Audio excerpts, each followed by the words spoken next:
It's time for a Rethink review with Jonathan Kim.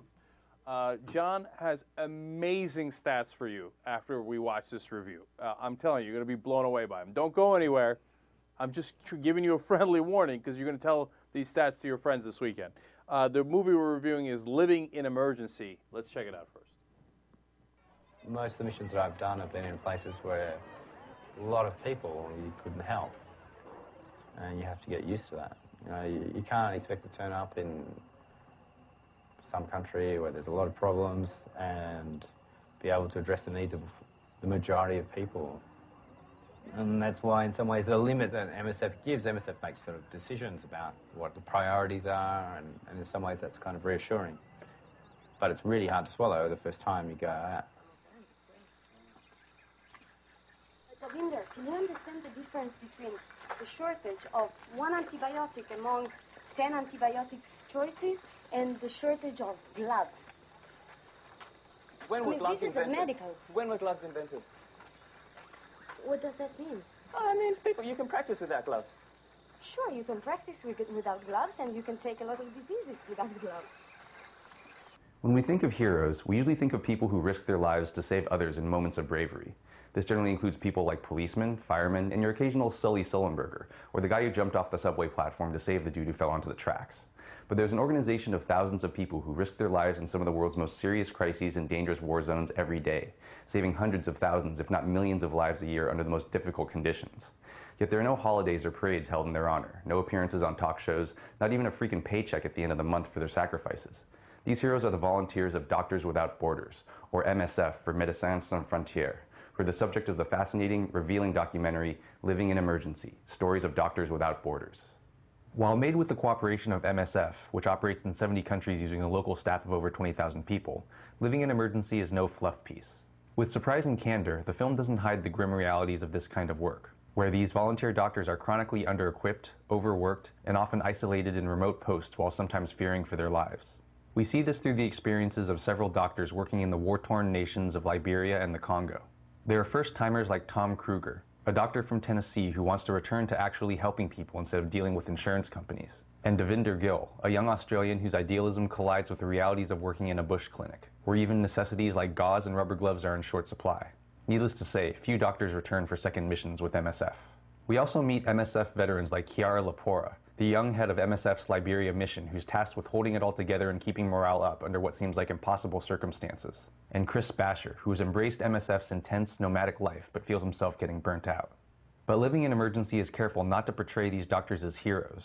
As the doctors themselves tell you, their motivations are often more selfish than wanting to be a good person. Dr. Kruger reveals that fixing others is really a way to fix himself, while Basher realizes that MSF work favors misfits like himself who may not fit in with conventional life. And Lapora feels as if she has no choice but to get involved, believing that standing by and doing nothing while so many are suffering simply isn't an option. And for all the doctors, sometimes the only way to get through it all is with a bunch of stiff drinks. MSF and aid organizations like UNICEF also receive some criticism, the latter for focusing too much on meetings and theorizing than acting, and the former for a lack of support to its doctors and removing its assets once a crisis is technically over, even if the population's need for medical care is just as great as when the crisis began.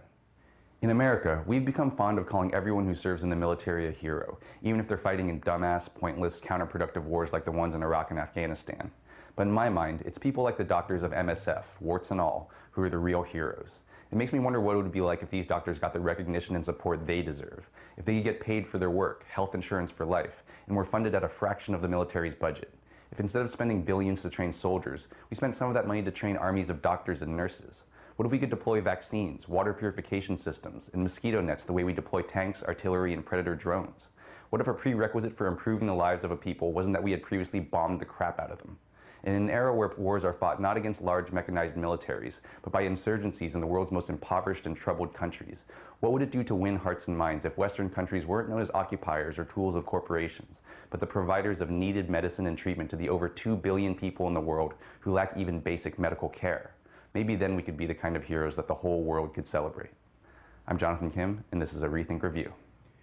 John, that's a very powerful point at the end. And let me just throw in my 2 cents here. I do believe in American exceptionalism. Okay, now the neocons say that, and they say, "Oh, Democrats, you don't think America's exceptional." Okay, but why do I believe in that? Because we did things like the Marshall Plan, and where we were smart enough to know that if we helped our allies and our former enemies, that would be good for us. Enlightened self-interest. We help people, and it's good for us, right? And we show them that we had a beef with your government, not against you. Right. Okay. That's what made America exceptional. And as you point that out, I mean, God, how exceptional would we be, and how much smarter would we be if we invested that kind of money in Doctors Without Borders instead of all the wars? Right. So now, having said that, let's get into the nitty-gritty of it. First of all, just so everybody's clear, MSF is the same thing as Doctors Without Borders. Yeah, it's just the French name for it is Médecins Sans Frontières. Oh, French. Never mind. Frog speak. Okay. Now, so where do they get their money? They get their money, so their operating budget is about $400 million, and about 80% of that comes from private donations, which I think may be partially by choice, because then it means that they're not sort of beholden to any one government, but I think they do get some money from governments. Okay, so the U.S. government is, I don't know if we're putting any money in, or no money, or a little bit of money. I don't think we're putting any. I don't know if our government is putting any money in, but we do have sort of like an operations center in the U.S. There's operations centers all around the world. We opened ours in 1990, but there's ones in France, Belgium, Switzerland, Holland, Spain, Greece, Japan, Canada. So if we wanted to, we could either fund Doctors Without Borders, or we can come up with our own Doctors Without Borders. And if we can actually get the health insurance companies to make money off of it, hey, maybe it'll work. There you go. Right? like, wait a minute. Okay, there's money. Or here. it would just be seen as smart foreign policy, as an investment. So. Right, of course, and people's heads would explode. What are you doing helping people? America's exceptional. Okay, so and how many people have they helped?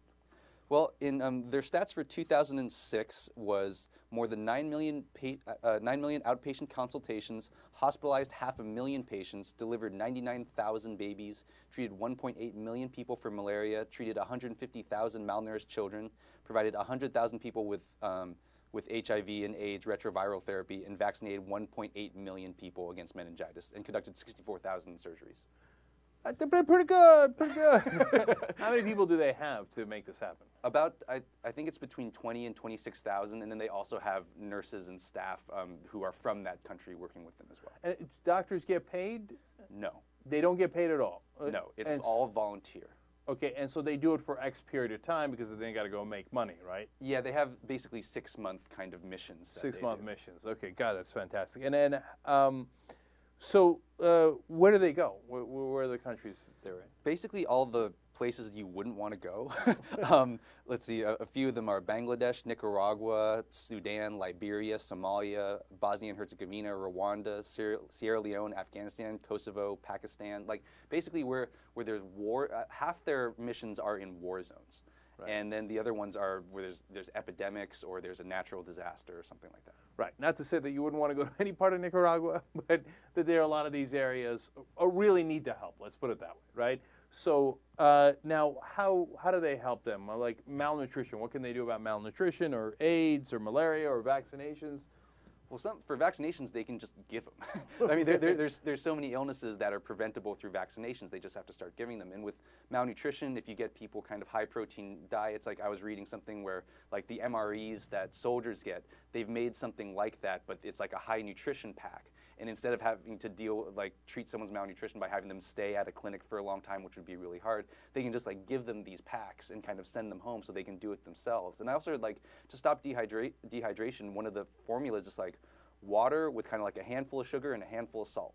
And if you just mix that up, that does a lot to help someone who's who's dehydrated. Now, the reason I want to bring it up is there's so many little things you can do that makes such a big difference, right? And so, these are the guys that are doing that. Now, okay, are you ready for the amazing stats? Okay, so now I understand the Iraq War cost us some decent amount of money. Can you give me some numbers on that and then compare them to Doctors Without Borders? Right. In 2006, the estimate was $2 billion a week in Iraq, most likely closer to 3 or 4. Definitely by 2008, it was more like 3 or 4. But let's go with the $2 billion number. So $2 billion a week, per week, and compared with $400 million a year for Doctors Without Borders. That means that for the price of a week in Iraq, we could have either funded Doctors Without Borders for 5 years or quintupled the size of Doctors Without Borders and ran it for a year. Man, think about that, man. You see all the good that Doctors Without Borders, we just explained all the stuff they do, right? 2 weeks in Iraq, 2 weeks. No, a week. No. Oh. 2 weeks, 10 times the size, 10 times the help. And in fact, with multiplier effect, it might be more than 10 times the size. Can you imagine the good we could do in the world, right? But no, we don't have the money for that. We don't have the money for that. Right. Okay. But Afghanistan can't be as bad. Talk to me about Afghanistan. Okay, well, you know, so on June 27th, Leon Panetta of the CIA said there's between 50 to 100 Al-Qaeda in Iraq, maybe less than that. But let's go on the high end, 100. And we have 100,000 soldiers there at a cost of about 1 million soldier per year. So that means that we're spending 1,000 troops per Al-Qaeda member, which means $1 billion per Al-Qaeda member, which would be 2.5 Doctors Without Borders entire staffs for a year. Per Al-Qaeda member we're chasing in Afghanistan. Per Al-Qaeda member. So we could either fund Doctors Without Borders for 2.5 years or chase one Al-Qaeda guy in Afghanistan that we think might be there. Okay, on average. If all 100 that we think might be there are actually there. Okay, look, when you look at this stuff, I mean, unless you think war rocks, you know, you're part of the military-industrial complex, you work for, I don't know, Northrop Grumman, you work for Halliburton, I don't know what it is, right? It's got to startle you and go, my God, the good we could do with that money. And then when it comes to funding, and you talk about whether it's winding down the Iraq war, we hope, or continuing the Afghanistan war or increasing it, there's no debate in this country. You know, they say that we don't even have to pay for it. They say it's un-American to pay for the wars, right? The Republicans say that, right? John Connor, how dare you, right? Now we have to pay for everything else. We have to pay for health care. We have to, that better come out of the budget. You better raise taxes or you better cut spending somewhere else, et cetera, et cetera. But war we have infinite money for. Imagine if we spent that money. Imagine, you know, we talked about Iraq. Imagine, forget 1 week or 2 weeks, if we had taken all the money we spent on the Iraq war, which everybody in the country now recognizes, almost everybody outside of John Bolton and William Crystal, we shouldn't have gone in the first place. If we'd taken all that money and spent it on Doctors Without Borders, I mean, everybody laughs, right? It's impossible, right? Well, this fiscal year, apparently, it's $167 billion for Iraq and Afghanistan, which would be funding Doctors Without Borders at its current size for 417 and a half years. Come on, please, let's use our minds and our hearts. But it's not just our hearts. I don't want people to get the wrong impression. It's our minds. The goodwill we would earn throughout. Maybe they wouldn't bomb us then. Okay, did you ever think about that? But of course, that is not doable. What you hear in Washington is that it is not politically possible. I just want you to ask yourself and your local representative this question. Why?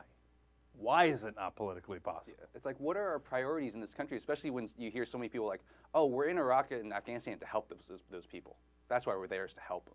It's like, yeah, because there's no one else in the world who needs any help, right? Everyone else is doing great. So let's just leave them alone. They're hanging out, watching TV, drinking beers. It's only those people in the countries that we bombed and are occupying. They need some help.